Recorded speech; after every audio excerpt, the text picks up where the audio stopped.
Pagi itu, Dita menatap lembaran kertas tua di mejanya. Denah rumah kolonial milik keluarga Wiradiningrat, proyek restorasi terbesarnya dalam 5 tahun terakhir. Kertasnya kekuningan, beberapa bagian robek dan pudar. Namun garis-garis hitam di sana masih jelas. 2 lantai, halaman belakang, dan 12 pintu besar yang mengarah ke ruangan berbeda. Ia menatap catatan kecil di sudut bawah kertas. Tulisan tangan arsitek asal Belanda, tahun 1921. Ada 13 pintu di rumah ini. Tapi hanya 12 yang boleh dibuka. Dita mengernyit. Pintu ke-13, gumamnya pelan. Di denah itu, memang ada ruang kecil yang terhapus sebagian oleh noda tinta hitam. Antara ruang makan dan koridor belakang, ada semacam celah kecil. Tidak cukup besar untuk disebut ruangan, tapi juga terlalu rapi untuk dianggap kesalahan gambar. Ia menyalakan laptop, membuka file digital rumah itu. Dalam versi terbaru yang dikirim keluarga pemilik, ruangan itu tidak ada sama sekali. Seolah rumah itu sudah menelan ruang itu dari dalam. Dita menarik napas panjang. Sebagai arsitek, ia sudah sering berurusan dengan rumah tua yang menyimpan misteri. Tapi ada sesuatu tentang rumah ini, sesuatu yang tidak sekadar arsitektur. Rasanya seperti rumah yang tahu sedang diperhatikan. Menjelang sore, ia tiba di lokasi. Sebuah rumah besar di tengah kebun kopi yang sunyi. Pintu depannya menjulang, cat putihnya sudah memudar menjadi abu kusam. Langit mendung membuat suasana terasa seperti sore yang tak pernah selesai. Seorang pria tua menyambutnya di teras. "Selamat datang, Bu Dita," katanya pelan. Namanya Pak Wiryo, penjaga rumah yang sudah tinggal di sana lebih dari 30 tahun. "Boleh saya lihat semua ruangannya?" tanya Dita sopan. Pak Wiryo mengangguk, tapi ada keraguan di matanya. "Iya, tapi jangan buka semua pintu malam-malam, ya, Bu." "Kenapa?" "Karena rumah ini suka ngitung sendiri pintunya kalau hari gelap." Dita menelusuri ruangan satu persatu. Semua tampak normal. Ruang tamu, dapur, kamar tidur, ruang keluarga, gudang kecil. Tepat 12 pintu, sesuai denah. Namun saat melewati koridor belakang, ia berhenti. Ada sesuatu yang aneh di dinding. Bekas garis bingkai, seperti pintu yang pernah ada, tapi kini tertutup rapi dengan cat baru. Dan di tengahnya, ada goresan kecil berbentuk angka 13. "Ini, ruangan apa?" bisiknya. Pak Wiryo berdiri di belakangnya, wajahnya menegang. "Itu, Bu. Dulu pernah ada pintu. Tapi sudah disegel sama pemilik lama." "Kenapa disegel?" "Karena waktu itu, ada yang gak pernah keluar lagi dari situ." Dita menatapnya. "Maksudnya?" "Dulu, anak pemilik rumah. Umurnya 8 tahun. Katanya main peta umpet, dan gak pernah ketemu sampai sekarang. Malamnya, Dita menginap di rumah itu karena listrik dan sistem penerangan perlu diperiksa. Ia menyiapkan peralatan di ruang tengah sambil membuka denah yang sudah difotokopi ulang.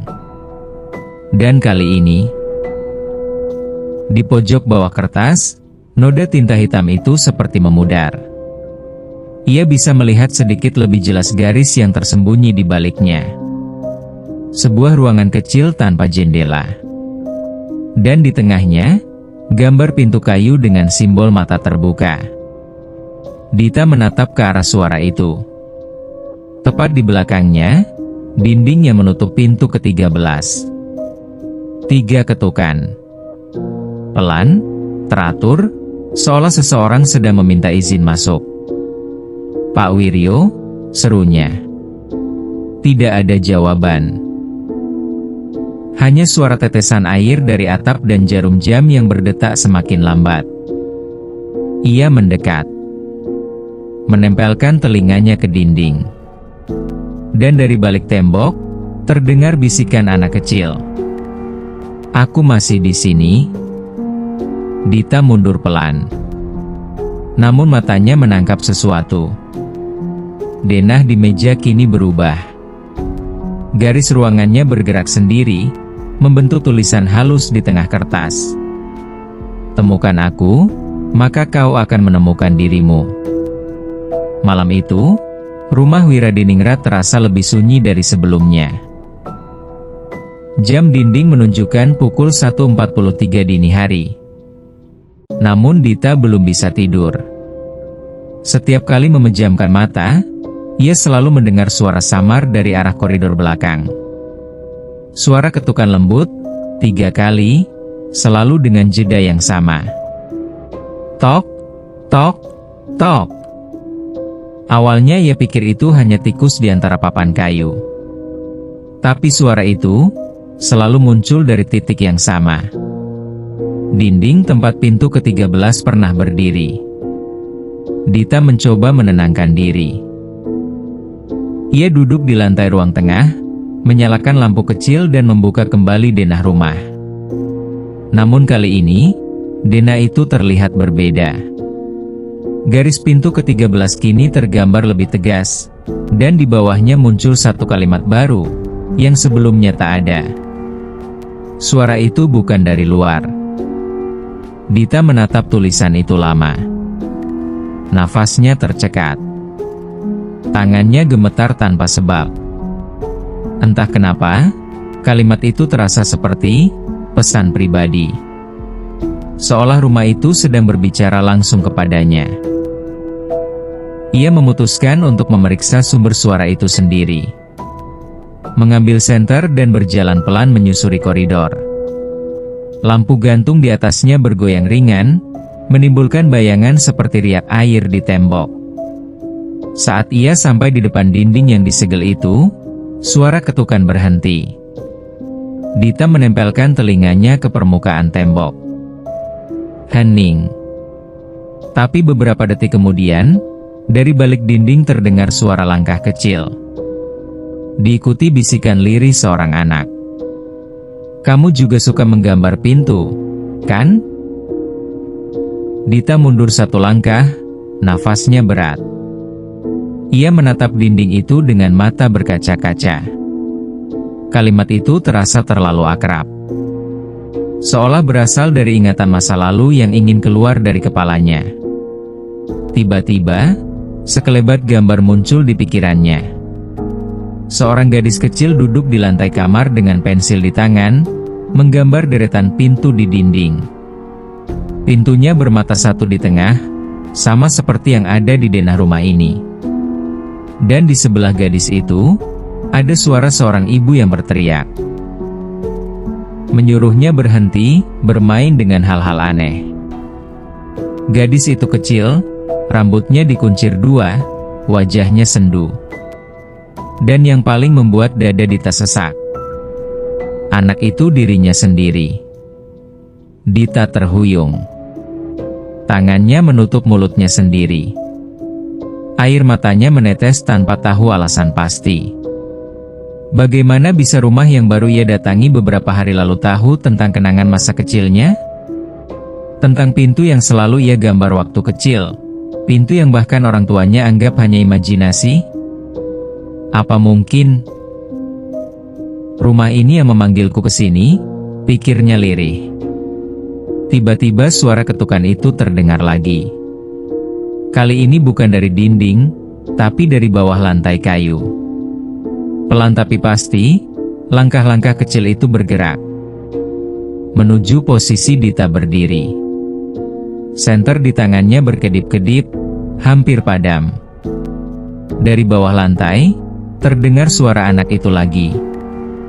"Kau masih suka menutup pintu, Dita? Kenapa kau kunci aku dulu?" Senter padam.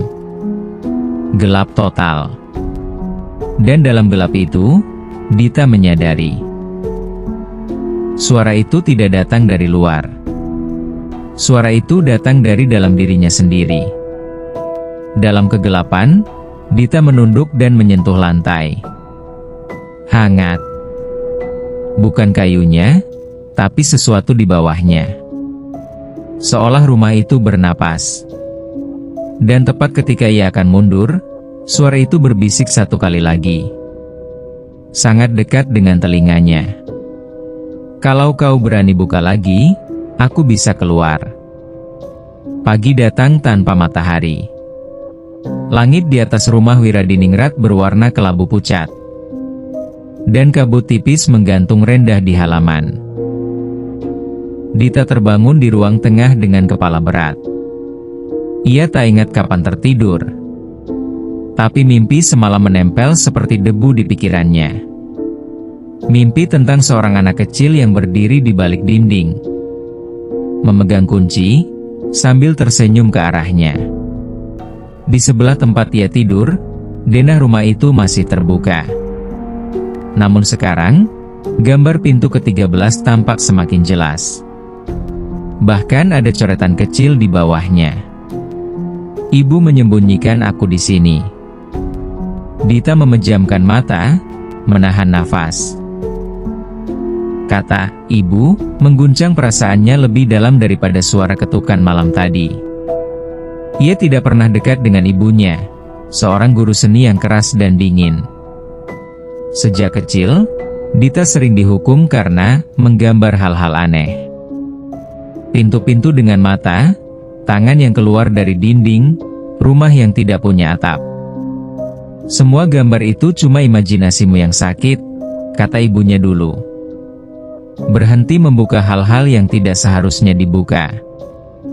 Dita menatap dinding tempat pintu ke-13 pernah berdiri. Sekarang ia mengerti kenapa simbol mata di denah itu terasa begitu familiar. Ia pernah menggambarnya, dulu, di kamar masa kecilnya. Dan ibunya yang menghapusnya dengan cat putih. Bu Dita, panggil suara berat itu dari pintu. Dita menoleh. Pak Wiryo membawa nampan berisi teh hangat. Wajahnya tampak cemas. Semalam ibu nggak tidur di kamar tamu, ya? Iya, saya di sini saja. Kalau boleh, jangan di sini malam-malam. Rumah ini kadang suka bangun sendiri kalau ada yang diam terlalu lama. Dita menatapnya. Bangun sendiri? Pak Wiryo menatap lantai, lalu berkata pelan. Dulu, ibunya anak kecil itu juga suka duduk di sini tiap malam. Menggambar sesuatu di lantai, terus menangis. Katanya, anaknya belum pulang. Padahal, sudah dikubur lama. Dita tak menjawab. Kata-kata ibunya anak kecil itu berputar di kepalanya. Ada sesuatu yang terasa terlalu dekat. Seolah garis antara rumah ini dan masa lalunya perlahan mengabur. Saat Pak Wiryo keluar, Dita memeriksa lantai tempat ia duduk semalam.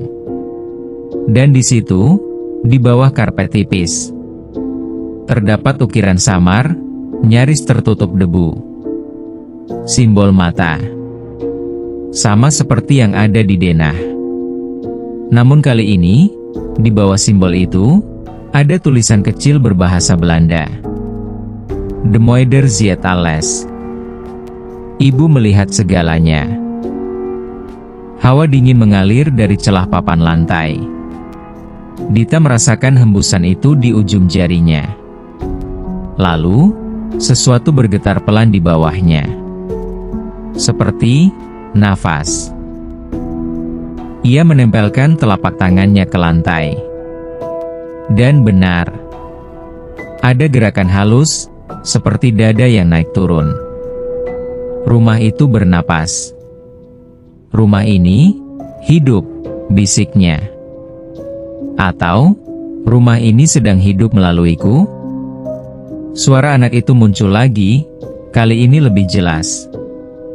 Ibu bilang aku harus diam. Tapi aku takut di sini, Dit. Tolong buka pintunya. Air mata Dita menetes tanpa sadar. Suara itu tidak asing. Lembut, getir, dan penuh ketakutan. Seperti suaranya sendiri waktu kecil. Saat ia dikurung di ruang gelap karena melanggar perintah ibunya. Ia menatap dinding yang tertutup cat putih itu dengan mata bergetar. Kalau aku buka, apa kau akan tenang? Aku akan tenang, kalau kau berhenti sembunyi. Tiba-tiba, terdengar bunyi kunci terbuka. Dita mundur. Cat putih di dinding mulai retak halus, membentuk garis vertikal dari atas ke bawah. Udara di sekitar berubah dingin, berembus dari celah itu. Dan dari dalam celah, muncul secari kertas lusuh, seperti surat. Dita menariknya perlahan. Tulisan di atasnya pudar, tapi masih bisa terbaca. Untuk Dita, maafkan ibu. Aku tidak tahu bahwa ruangan itu menelan segalanya, termasuk dirimu. Dita menatap surat itu dengan tangan gemetar. Suara di dalam dinding berhenti. Rumah menjadi hening kembali. Namun kali ini, ia tahu. Yang bernapas di rumah itu bukan hanya masa lalu, tapi juga rasa bersalah yang belum pernah dimaafkan. Ia menatap retakan di dinding itu, lalu berbisik pelan. Kalau rumah ini adalah diriku, maka saatnya kubuka pintu terakhir itu. Malam turun dengan hening yang aneh. Tak ada petir, tak ada suara jangkrik, hanya sunyi, seolah seluruh dunia menahan nafas. Dita berdiri di depan dinding yang retak, memegang surat lusuh bertanda tinta air mata. Tulisan terakhir di surat itu seolah hidup di matanya. Maafkan ibu, karena menutup pintu yang harusnya kubuka bersamamu. Tangannya gemetar saat menyentuh garis retakan itu. Ujung jarinya dingin, tapi di balik dinding terasa hangat. Hangat seperti kulit manusia. Kau siap? Bisik suara anak kecil dari balik dinding. Sudah waktunya kau lihat apa yang kusembunyikan. Dinding itu retak semakin lebar. Debu berjatuhan seperti abu putih. Dan di tengahnya muncul garis pintu yang utuh. Pintu kayu tua dengan ukiran mata terbuka. Persis seperti dalam gambar masa kecilnya. Dita menelan ludah. Ia tahu pintu itu bukan sekadar bagian rumah. Itu adalah gerbang menuju sesuatu yang lebih dalam. Sebuah ruang batin yang selama ini ia kunci sendiri. Dengan satu tarikan napas, ia memutar gagangnya. Ruangan di baliknya gelap, tapi bukan gelap yang biasa. Dita merasa seperti berdiri di dalam pikirannya sendiri. Dindingnya berisi potongan kenangan. Suara ibunya yang marah. Dirinya semasa kecil yang menangis di pojok kamar. Dan gambar-gambar pintu di dinding yang selalu dihapus. Di tengah ruangan itu, ada seorang anak kecil duduk bersila, memeluk lutut. Rambutnya kuncir dua. Bajunya putih, lusuh. Wajahnya pucat, tapi matanya sama persis seperti Dita. Anak itu menatapnya dan tersenyum. Akhirnya kau datang juga. Dita tak mampu bicara. Air matanya mengalir. Ia tahu. Anak itu adalah bagian dirinya yang dulu dikurung di ruang gelap oleh ketakutan dan rasa bersalah. Kau marah padaku? Tanya Dita lirih. Tidak. Aku hanya menunggu. Menunggu apa? Menunggu kau berhenti takut jadi dirimu sendiri. Anak itu berdiri, mendekatinya. Tangannya kecil, dingin, tapi lembut saat menggenggam jari Dita. Ibu tidak tahu apa yang dilakukan waktu itu, kata anak itu pelan. Dia pikir dengan menutup pintu, semua bisa aman. Tapi rasa takutmu ikut terkunci bersamaku.